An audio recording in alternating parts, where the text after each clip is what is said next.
L'Assemblée va maintenant entendre une déclaration de son Excellence Macky Sall, président de la République du Sénégal. Je prie le protocole de bien vouloir accompagner son Excellence. Au nom de l'Assemblée générale, j'ai l'honneur de souhaiter la bienvenue à l'ONU, son Excellence Macky Sall, président de la République du Sénégal. Je l'invite à s'adresser à l'Assemblée.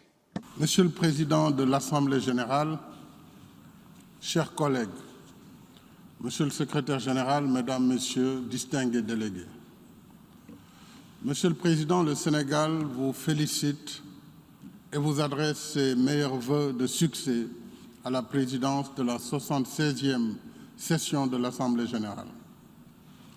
Je renouvelle au Secrétaire général nos félicitations pour sa réélection et nos souhaits de réussite dans l'exercice de sa mission au service des États membres.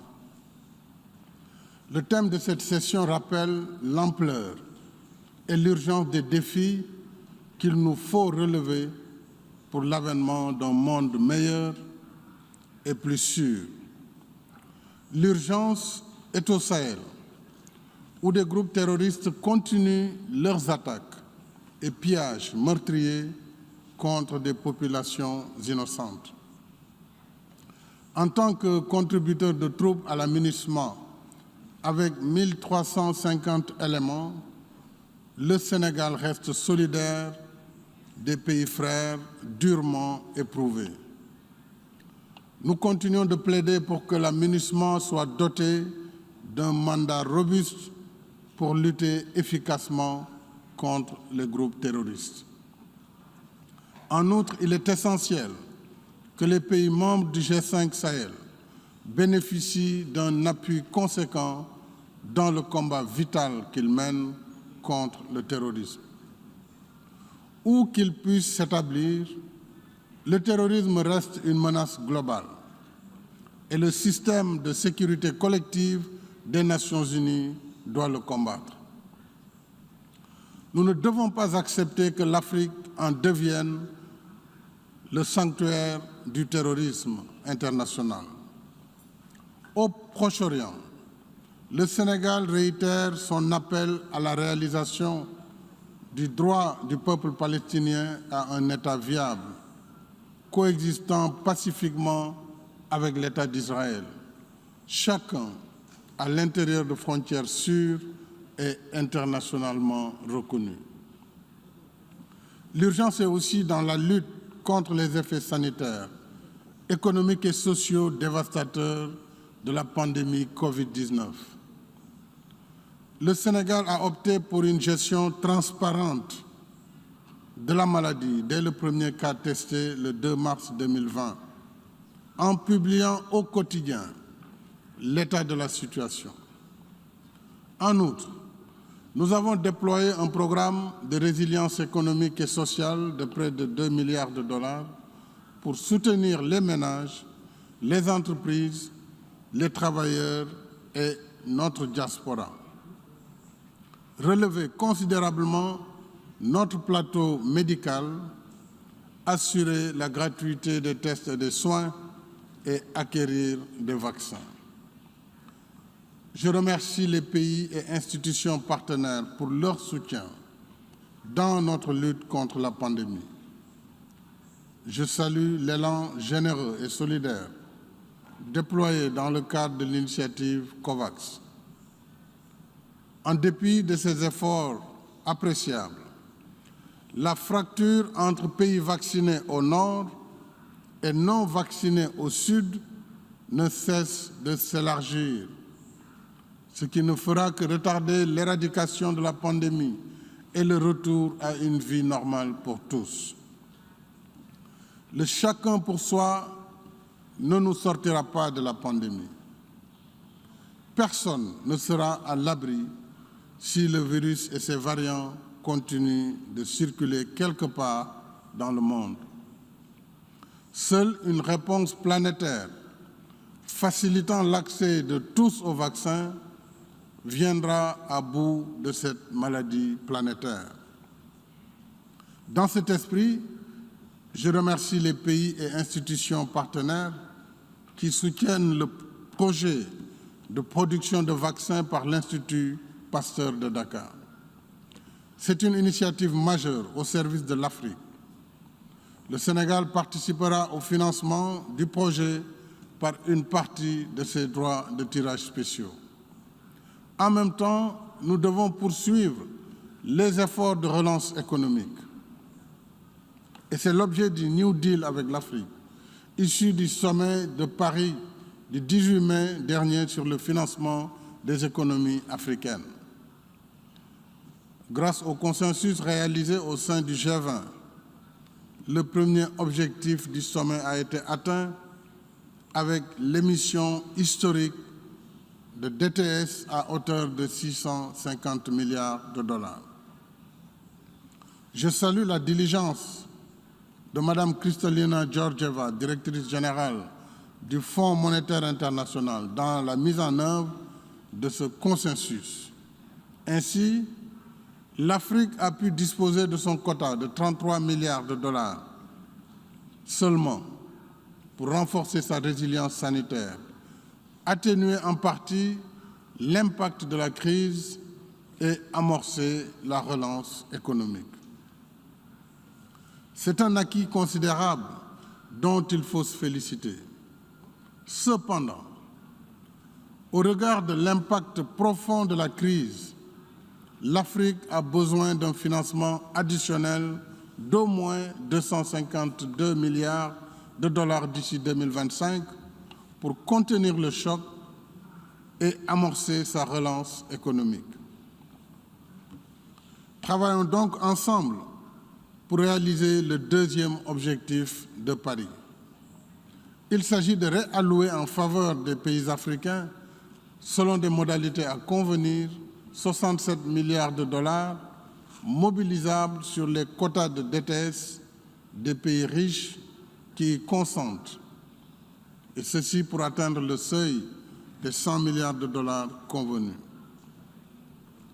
Nous pouvons y arriver en maintenant le dialogue ouvert et confiant déjà engagé. C'est ainsi que nous pourrons asseoir les prémices d'un New Deal avec l'Afrique par une gouvernance économique et financière mondiale réformée, plus juste et plus inclusive. Ce New Deal est possible si nous faisons en sorte que les paradigmes relationnels avec le continent reposent plus sur le partenariat que sur l'aide publique au développement. De toute évidence, l'aide ne peut satisfaire les besoins d'un continent de plus d'1 milliard d'habitants, où beaucoup reste encore à construire. En plus de ces efforts internes, l'Afrique en quête d'émergence a surtout besoin d'accéder à des ressources concessionnelles et mixtes conséquentes sous forme de prêts pour financer les secteurs indispensables à son décollage économique. Il s'agit, entre autres, des infrastructures, de l'énergie, de l'agriculture, de l'industrie, mais également des secteurs comme l'eau et l'assainissement, la santé, l'éducation et la formation, entre autres. Pour ce faire, un New Deal avec l'Afrique devrait aider à vaincre les déterminismes qui entravent l'accès du continent à ses ressources. J'appelle les pays et institutions partenaires à travailler avec nous à l'assouplissement des règles de l'OCDE pour libérer le potentiel de l'investissement en Afrique. Chacun y trouvera son compte, car les besoins en investissement d'une Afrique en construction constituent autant d'opportunités de croissance et de prospérité partagée. De même, la réforme des Nations Unies s'impose 76 ans après la naissance de notre organisation. Le système multilatéral inspire confiance, pour autant qu'il fédère les aspirations et intérêts de toutes les composantes. Il est temps que la composition du Conseil de sécurité reflète les réalités des Nations Unies du XXIe siècle, dans toute leur diversité, et non celle révolue du monde de l'après-guerre. Le Sénégal réaffirme ainsi son attachement à la position africaine commune exprimée dans le consensus du Jules-Veni. Bâtir notre avenir commun, c'est aussi prendre soin de notre planète, conformément au principe de responsabilité commune mais différenciée face aux ravages du réchauffement climatique. Au titre de sa contribution déterminée nationale, le Sénégal poursuit ses efforts de transition énergétique, portant les énergies renouvelables à plus de 30% de ses capacités électriques installées. Ce taux sera renforcé avec le projet en cours d'électrification solaire de 1000 villages en partenariat avec le Fonds vert climat et la Banque ouest-africaine de développement. À terme, grâce à la stratégie Gas to Power, nous visons un objectif de 100% d'énergie propre avec l'exploitation prochaine de nos ressources gazières. Mais nos pays ne peuvent réussir la transition énergétique et renoncer au schéma pollueur des pays industrialisés sans une alternative viable, juste et équitable. L'exploitation du gaz naturel comme énergie de transition doit être soutenue. C'est pourquoi le Sénégal considère que l'arrêt des financements de la filière gaz, sous prétexte que le gaz est une énergie fossile, sans tenir compte du fait qu'il est aussi et surtout une énergie propre, serait une grave atteinte à nos efforts de transition énergétique, d'accès universel à l'électricité, de compétitivité et de développement économique et social. Nos pays qui subissent déjà le poids écrasant de l'échange inégal ne sauraient porter le fardeau d'une transition énergétique inéquitable. J'appelle par conséquent au maintien des mécanismes de financement du gaz comme énergie de transition. Monsieur le Président, un autre défi majeur nous interpelle. C'est celui de la condition féminine dans le monde. Alors que nous venons de célébrer le 25e anniversaire de la déclaration et du programme d'action de Beijing avec l'initiative Génération Égalité, nous savons que des progrès ont été certes accomplis, mais nous mesurons surtout le long chemin qui nous sépare de l'objectif d'élimination de toute forme d'inégalité, de discrimination et de violence contre les femmes et les filles. Il n'est pas acceptable que les femmes et les filles, qui constituent la moitié de l'humanité, continuent de subir de tels traitements au XXIe siècle. Ainsi, le Sénégal a criminalisé depuis janvier 2020 les actes de viol et de pédophilie.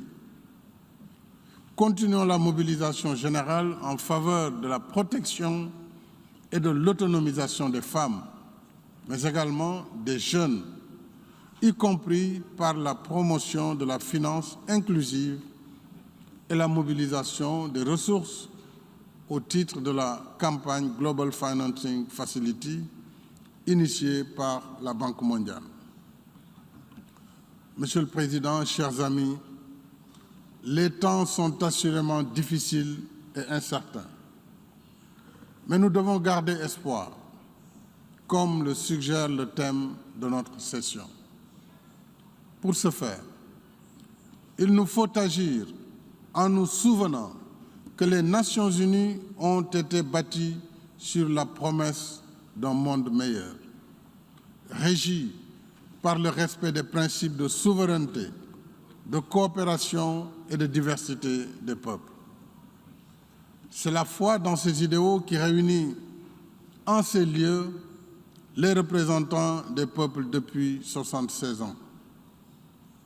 En conséquence, chaque coup porté à la souveraineté, chaque coup porté à la coopération et à la diversité est une entorse faite aux idéaux communs, une entorse faite à notre raison d'être ici.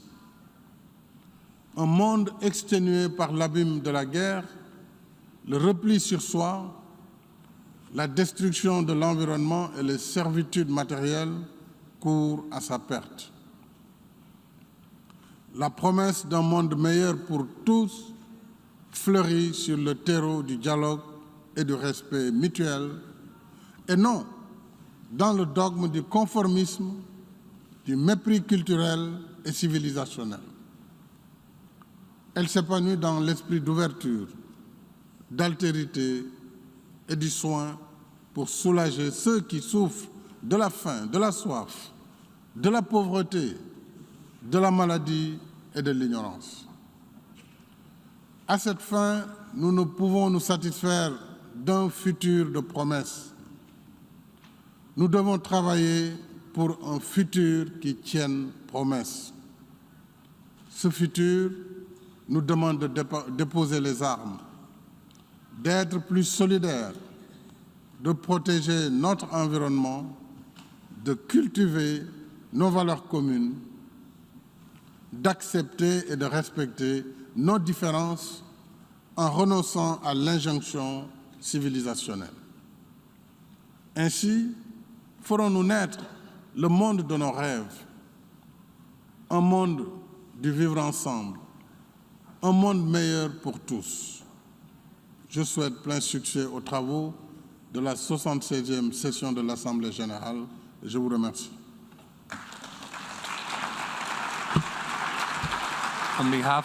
Au nom de l'Assemblée générale, je tiens à remercier le président de la République du Sénégal pour son allocution et je prie le protocole de bien vouloir l'accompagner.